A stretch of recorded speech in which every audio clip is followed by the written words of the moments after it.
Salut à tous et bienvenue pour cette nouvelle vidéo. Alors comme promis, chose due, j'ai fait mes petites recherches sur différents sorciers qui n'ont pas de Patronus dans l'univers d'Harry Potter. Alors j'espère que ça vous plaira. Alors si c'est le cas, pensez à vous abonner et mettez le petit pouce bleu. Merci beaucoup. Alors, je me suis penchée sur le cas de 4 personnages en particulier, qui sont Bellatrix Lestrange, Sirius Black, Barty Croughton Senior et le père de Cédric Diggory. Alors pour Sirius, ça a été difficile parce que vu que je sais que c'est un animagi, il me semble que un animagi peut avoir comme patronus l'image qu'il a en animagi. Mais j'ai voulu chercher un peu, j'ai voulu m'amuser et donc pour Sirius, pour moi, ce serait ça son patronus. Un pan. Pourquoi un pan? Eh bien le pan, c'est un animal qui aime un peu se paner, comme on dit, se vanter, et Sirius est un petit peu, il n'est pas comme certains autres personnages, mais il a un certain maintien, il a un certain c'est moi que v'là.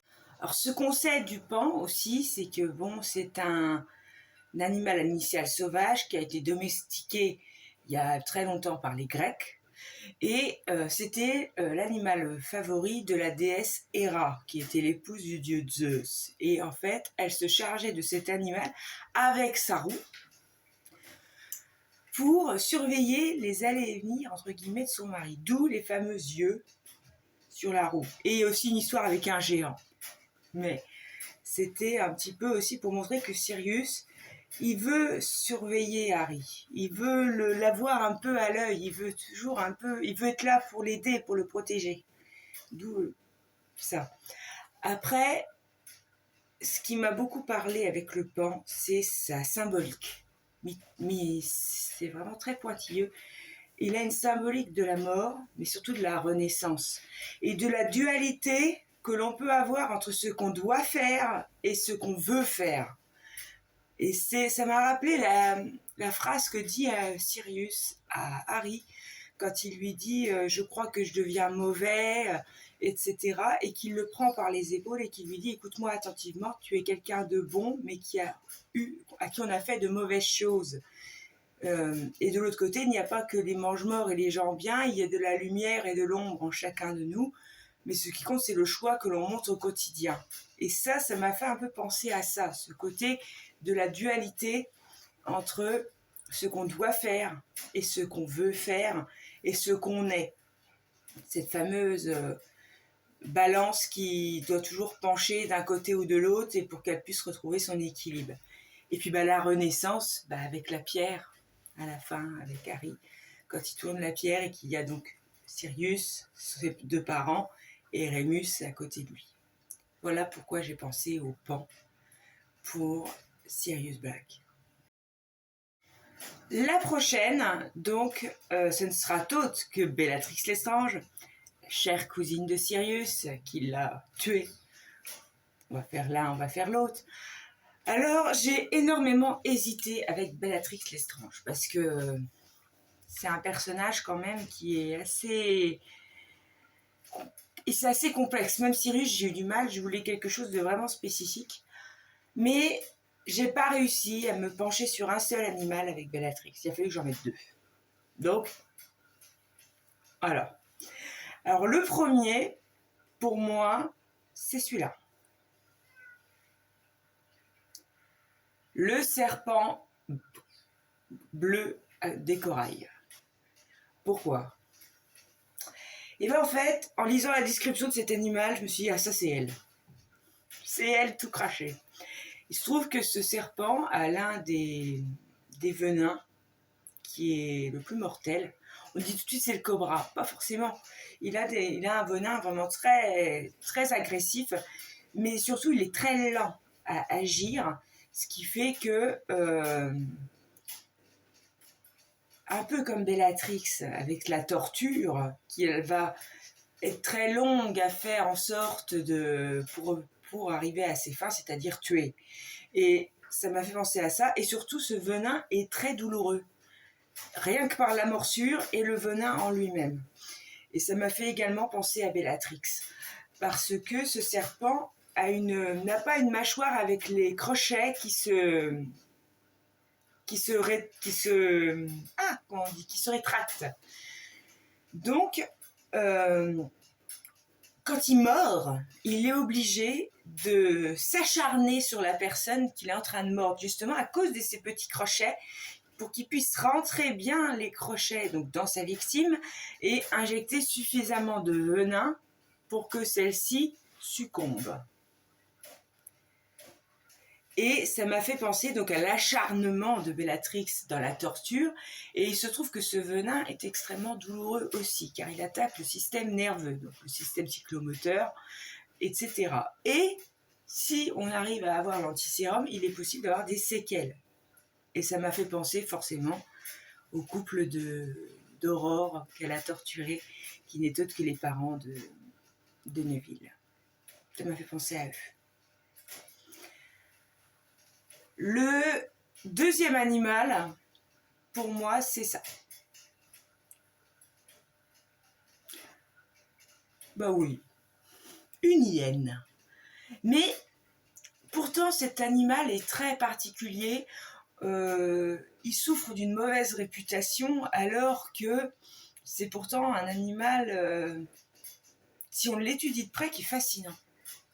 Alors il est souvent associé malheureusement à la magie noire. C'est un charognard nocturne. Il vit en colonie. Il fait partie de l'espèce des félins. Pas des chiens, même s'il y ressemble.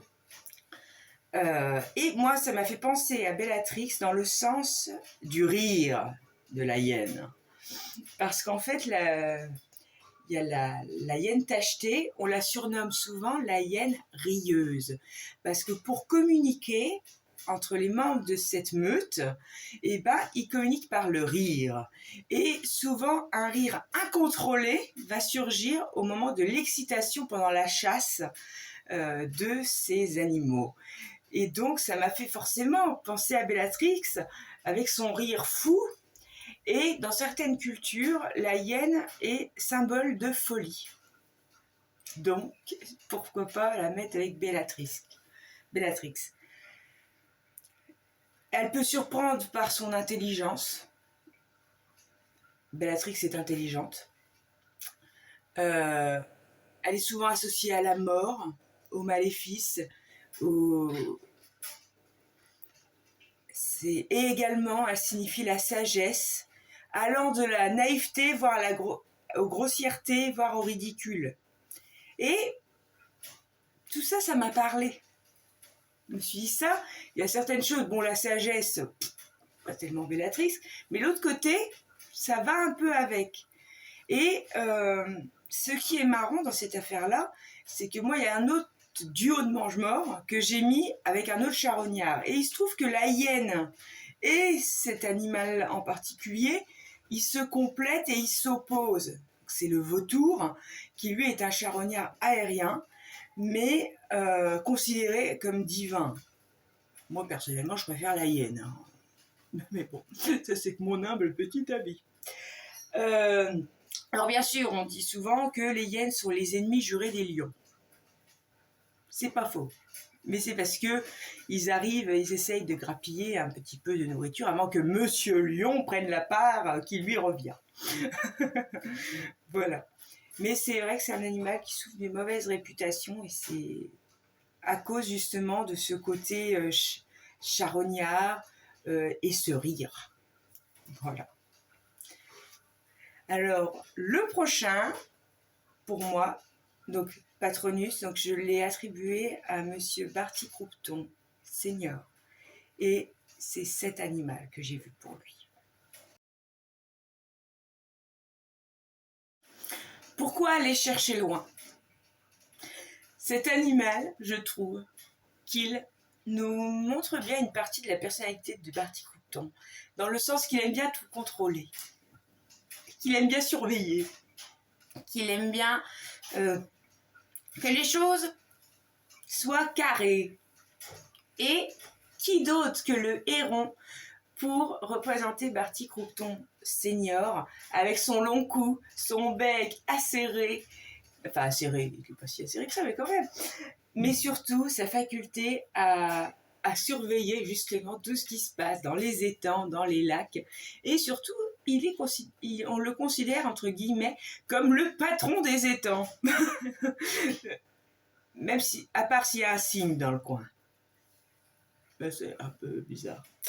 Mais c'est vrai que son long cou m'a fait tout de suite penser à je regarde ce qui se passe, je contrôle. Donc, pour moi, ça me fait beaucoup penser à Barty Croupton, justement, senior, quand il a voulu contrôler son fils, quand il a voulu essayer de